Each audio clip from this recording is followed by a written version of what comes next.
2019-yillik Dëmokiratiye Mukapati Toghrisida Oylighanlirim. Aptori doktor Memet'min. Hammamizga ma'lum bo'lganidek 2019-yil 4-iyun kuni muajiratdagi Uyg'urlar uchun unutilg'isiz bir kun bo'ldi. Bu kun Amerikaning Demokratiyani ilgari surish fondi, ya'ni NED, Amerikaning parlament binosida Dünya Uyg'ur qurultiyiga 2019-yillik Dëmokiratiye Mukapati berdi. Demokratiyani ilgari surish fondi jumladan Amerika hukumati Dünya Uyg'ur qurultiyini Uyg'urlarning eng kuchli ovozi deb toniganligi uchun demokratiya va erkinlikning simvoli bo'lgan bu mukopatni Dünya Uyg'ur qurultiyiga berdi. Bu kunda Dünya Uyg'ur qurultiyining ham shundaqla butun Uyg'urlarning uzundan beri elib berayotgan da'vosi. Amerikaning Demokratiyani ilgari surish fondining jumladan Amerika hukumatining texmi ilgirlagan holda jazmlashtirishiga erishdi. Asli bu butun dunyodagi Uyg'urlarni suyuntirishga tegishlik buyuk ish bo'lsa-mu, biroq biz ko'rgan reallik tamoman umid qilgandek bo'lmadi. Muajiratda yashayotgan ko'p sondagi kishilar uningdan xush bo'lgan va umidlangan bo'lsa, bir qism kishilar fursatni qo'ldan bermay Dünya Uyg'ur qurultiyiga qaratgan hujumini texmi kuchaytdi. Bu hujumlar agar Xitoy hukumati va u yolib olgan g'alchilar tarafidan kelgan bo'lsa, bu ajablanarli ish emas edi. Biroq u hujumlarning o'z ichimizdagi ba'zi insonlardan kelishi odamni bak afsuslantirdi. Shu sababdan men o'zimning bu mukopatga bo'lgan tushanchamni yezib, qarindoshlar bilan o'rtoqlashishni muvaffaq ko'rdim. Amerika Demokratiyani ilgari surish fondining 2019-yillik Demokratiye Mukapati yolg'iz Dünya Uyg'ur qurultiyiga berilgan mukofot bo'lib qolmasdan, balki butun Uyg'ur davosiga berilgan mukofot. Butun Uyg'ur davosiga berilgan o mukofotni Uyg'ur davosining eng kuchli ovozidan biri bo'lgan Dünya Uyg'ur qurultiyi topshirib oldi. O mukofot Dünya Uyg'ur qurultiyi va uni qo'llovchilarning uzundan buyon xalqaro qonunlarga va insoniyatning universal qimmat qarshiga uyg'un holda elib borgan davosining natijasi. O mukofot dunyoning har qaysi joylaridagi xalqimizning Xitoy hokimiyatining vatanimizda yurgizayotgan mustamlika siyosatlariga qarshi tinchlik bilan elib berayotgan har xil faoliyatlarning natijasi. O mukofot Amerikadagi jumladan dunyoning har qaysi joylaridagi ziyolilarning va munosabatli shaxslarning Dünya Uyg'ur qurultiyining har xil faoliyatlarini yaqindan qo'llab va uningga moslashgan holda oliy maktablarda, masjidlarda, cherkovlarda va har xil ommaviy so'rinlarda elib borgan yig'in, ko'rgazma va guvohlik berishning natijasi. Bu mukofotning Dünya Uyg'ur qurultiyiga jumladan butun Uyg'urlarga berilishi Uyg'urlarning uzundan beri elib borgan davosining Demokratiyani ilgari surish fondi ham shundaqla Amerika hukumati tarafidan jazmlashtirilishi. U mukofot yolg'iz demokratiya va erkinlikning simvoli bo'lib qolmasdan, eng muhimi u Amerika hukumatining Xitoy hukumatiga Uyg'ur xalqining da'vosi haqliq da'vo, ularni biz qo'llaymiz degan kuchli bir signalni berishi hisoblanadi. Biz o'ylab boqaylik. Meyli Dünya Uyghur Qurultayı bolsun, meyli başqa təşkilatlar bolsun, meyli Amerikadakı Uyghurlar bolsun və yoki dünyanın hər qaysı joylaridagi Uyghurlar bolsun, acaba biz hammaylan uzundan beri Amerika hökuməti və Amerika xalqiga öz dərdimizni anlatıp, Amerika hökumətinin davayimizni qollashini və Xitoy hökumətinin xalqimizga yurgizib atqan mustamlika və irqiy qirg'inchilik siyosatini to'xtatishni talab qilmadikmi? Agar Amerika boshliq g'arb davlatlari biz uchun ovoz chiqarmasa, Xitoy hukumatiga tur demasa, boshqa davlatlarning bo'libmi bizning diniy qarindoshlarimiz bo'lgan musulmon davlatlarning Xitoy hokimiyatiga qarshi ovoz chiqarmaydiganligini tunib yetmadikmi? Әмділікті Американың Дëmokratiyəni ilgir surish fondi, shundaqla Amerika hökuməti bizning davayimizni qo'llab, Xitoy hökumatiga Uyg'ur xalqining davosi haqliq davo, ularni biz qo'llaymiz degan signalni berish uchun Dünya Uyg'ur Qurultayıga bu mukopatni bersa, biz faxrlanishning va uningdan umidlanishning o'rniga Dünya Uyg'ur Qurultayıga hujum qilsak, davaning oldida mangan shaxslarga haqorat qilsak, biz zodi kimning manfaatini chiqish qilamiz? Bizning dushmanimiz zodi kim? Acaba u mukopatni Dünya Uyg'ur Qurultayıga bermay, boshqa birsiga bersa va yoki Uyg'urlarni yaxshi boshqaryapsizlar deb Xitoy hokimiyatiga bersa, xo'sh bo'ladimi?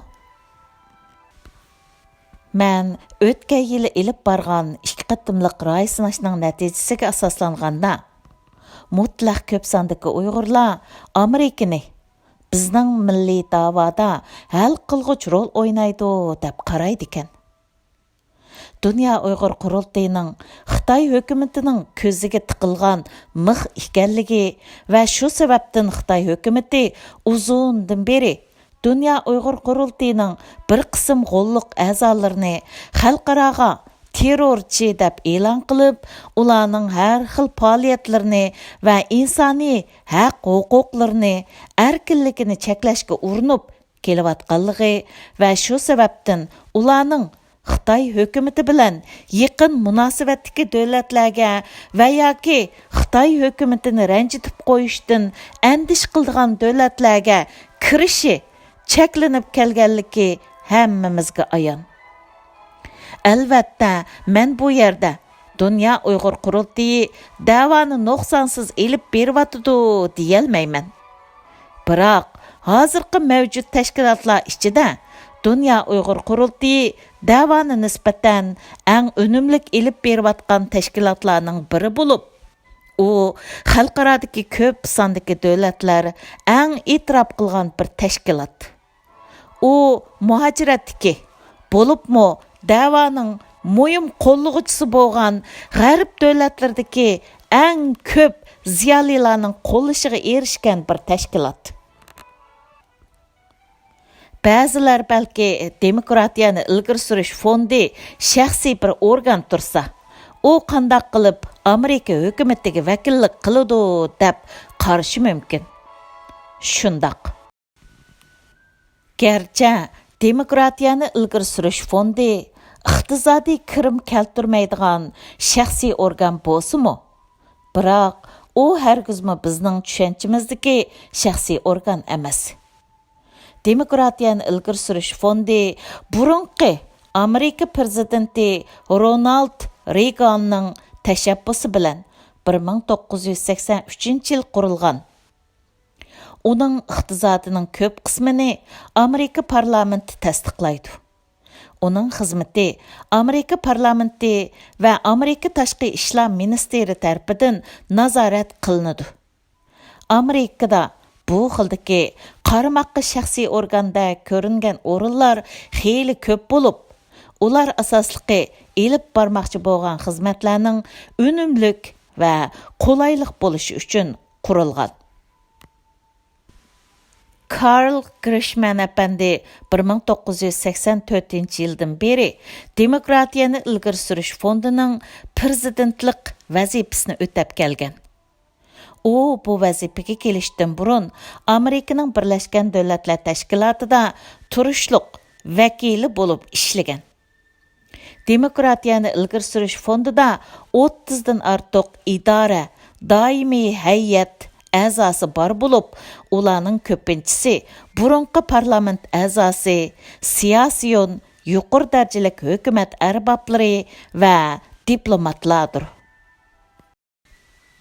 Demokratiyani ilgari surish fondining hozirgi idora doimiy hay'at raisi Andrew Kart әпәнди bo'lib, u bu vazifani o'z ustiga elishdan burun Aqsaroy bo'lim mudiri, Aqsaroy Iroq gruppasining boshlig'i va Amerika qatnash ministrligining ministeri qatorliq muhim xizmatlarni o'tagan. Ondan başqa ba'zi dangliq universitetlarning xalqaro munosabat va tashqi ishlar va siyosat kasbi bilan shug'ullanayotgan bir qism professorlar Demokratiyani ilgari surish fondida maslahatchilik vazifasini o'tamoqda.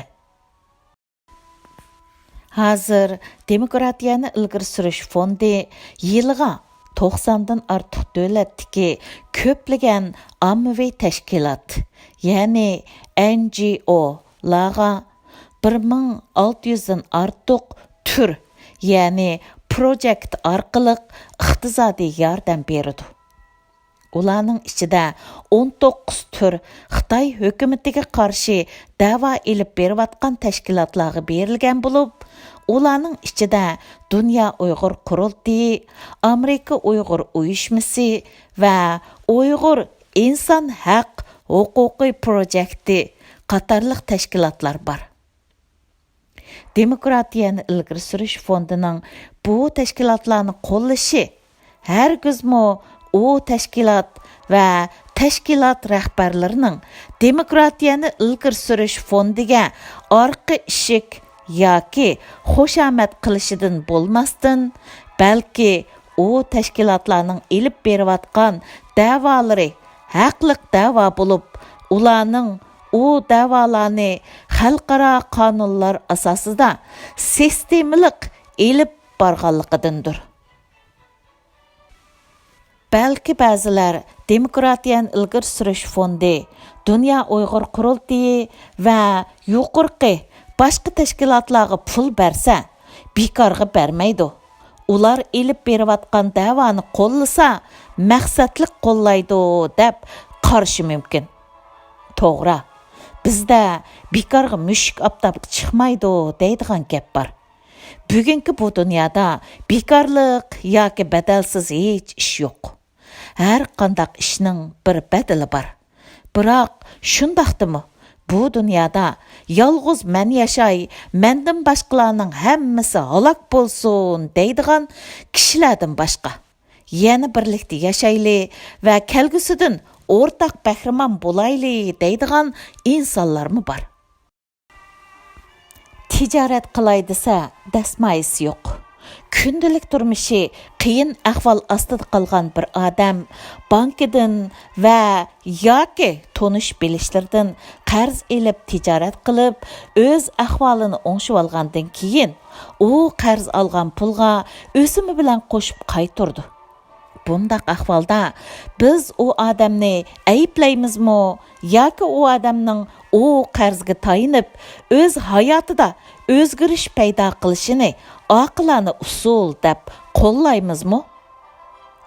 Albatta, u faqat turmushimizdagi oddiy bir misol bo'lib, men bu yerda Amerika bizga o'simi bilan qaytarib oladigan qarz beryotidi demoqchi emasman. Mening demoqchi bo'lganim, biz hozir boshqa davlatlarning bo'libmi Amerika qatorliq kuchli davlatlarning qo'llashiga va yordamiga muhtoj. Yolg'iz hozir emas, biz mustaqil bo'lgandan keyinmi kuchli davlatlarni asos qilgan xalqaroning qo'llashiga va e'tirof qilishiga muhtoj.